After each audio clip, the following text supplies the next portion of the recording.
Okay, so welcome to another 10-minute kind of focus on switching on the glutes and making sure that the glutes are actually really firing before the hamstrings so that we get, again, that femur to get more back into the hip socket rather than pressing forward.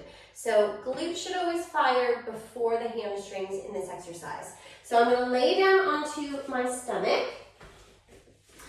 And you can always put a very thin cushion underneath the abs if you feel like your back just keeps wanting to sink down, if you need a little bit of support. Go ahead and place a cushion or a towel roll, nothing too big, but just something that helps you not completely compress into that lower back. I like to rest my forehead into my hands on here and just relax for a moment. So before we even start the exercise, we're going to just take a couple breaths in. Seeing if I can breathe into my back, get the back to release, and then as I exhale, relax down. Don't think too much about pelvic floor or contracting. Just think, can I breathe into my back? And then can I lift my air from the back up out through the top of my head? So here we go. If it's more comfortable to lay like this or anyway, that's fine by me. Breathe into the back. We're going to do this 3 times. Feel the back expand.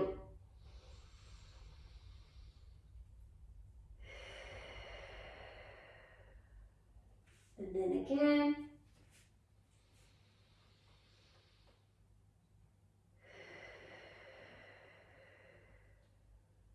And again.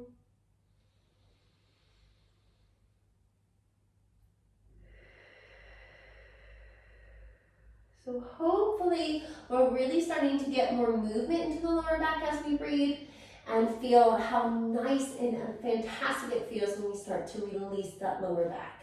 So now as I lay here, I want to make sure that I can feel my pubic bone heading towards the floor, my hip bones. You might not feel that depending on your body type and different tightness areas. But eventually it would be amazing if we could get the pubic bone and the hip bones to touch to the floor, okay? So my belly button's gonna lift up a little bit. I'm gonna relax my glutes in between every set. If you have somebody who can place one finger on your glute and one on your hamstring to check your firing, that would be really helpful. But what we want to feel is that the glute tone switches on first, then the hamstrings. If they're both firing at the same time, that's getting better, but you want a really bigger contraction from the glutes than you do from the hamstrings. So you might start hamstrings then glutes, and then finally we switch it to glutes then hamstrings, but you might be in that weird phase where they both seem to be firing at the same time, but are you getting a really good big contraction from the glute maximus before the hamstrings? So those are things to look out for. So resting down, relax the glutes, breath in. As I exhale, I'm going to activate my glute muscles, then float one leg up. So the hamstrings do work, we just want them to work second. Relax in between. Legs are just laying however they feel comfortable for you. We'll change the movement in a minute. Breathing in. Feel that back expansion. As I exhale, I activate the glutes, and then I float the leg up. Breathing in to lower down, relaxing the glutes. Exhale, activate the glutes. Float the leg up. And we're just going to keep repeating this. This is where it might be good. Breathing in, relax. To have someone start to feel. Activate the glutes before you lift. Breathing in. Activate and lift. And check that you actually are fully relaxing in between. So breathe in. Can you fully relax? You'll get a bigger breath into your back. Exhale, glutes activate, then we lift. Breathing in. Exhale, squeeze, float up. Lowering down. Big breath in. Did you release? Exhale, activate the glutes.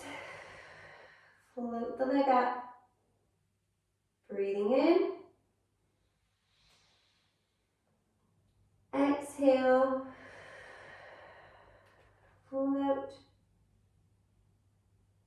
Breathing in, relax completely, guys. Exhale. Lift. And then this is our last one on each side. Breathing in. Exhale. Lift. And here's our very, very last one. Relax fully. Exhale, squeeze the glutes. Float the leg up. And then back down. And rest, okay? So eventually, if we do that enough, we should feel the glutes want to kick in first and then the leg. We have to do this slow to build up that awareness. Just pushing up onto your hands and knees.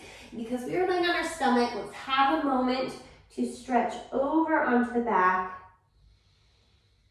Breathing in and out. And again, we're really wanting to send our breath into the lower back, or even sometimes I say to people, breathe into your bottom. That really helps, right?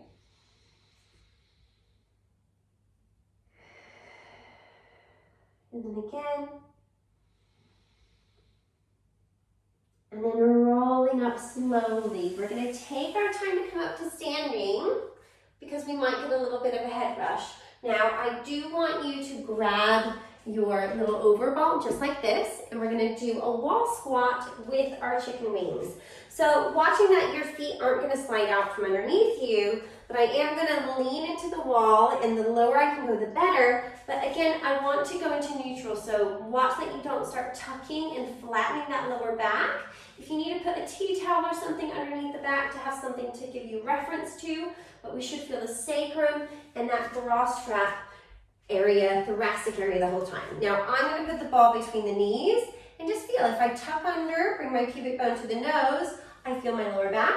If I go too far, it's not going to be good either. You want to feel that just right. So with this ball, I'm going to squeeze. Inside thighs, sacrum heavy, reach those arms. Now, if you can't touch the wall, that's fine. We're just going to work towards it. Long wrists, careful you don't break them back. Keep that alignment of the wrist. And I'm going to go up and down. We're going to breathe in as we go up for now, and then exhale to come back down. Can you feel that in the shoulders? If you can touch the wall, that's great, but don't sacrifice the spine position of that sacrum and rib cage connection in order to do so. So breathe in. Breathing in. Breathing in. Trying to get the head to the wall as well, but not shortening the neck. Keep it long, so if that means your head's a little bit away, that's okay. Can we go again?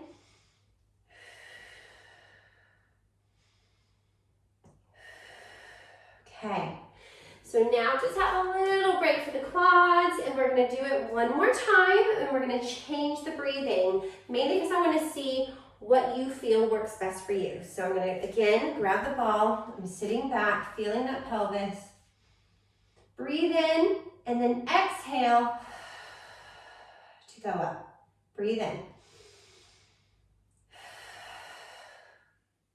Breathe in.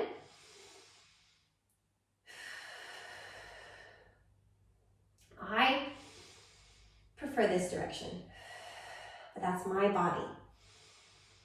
Which do you prefer? Whose legs are burning? Squeeze the ball to get those inside thighs. Check that your spine isn't tucking or curling because it's getting harder. 2 more.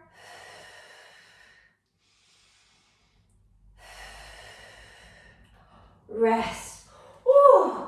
Come away from the wall. So how did that feel? Do your legs feel tired? They should. Could you feel that opening? Which part of your body was hard to maintain on the wall? And yeah, let me know how you felt with the glutes. Were your glutes firing? Did you have to really think about activating the glutes before you floated that leg up? it's totally fine. But the more we do it, the more repetitions and really purposeful practice, we will really start to change that pattern. So let me know how you get on, and I can't wait to hear. Bye! See ya!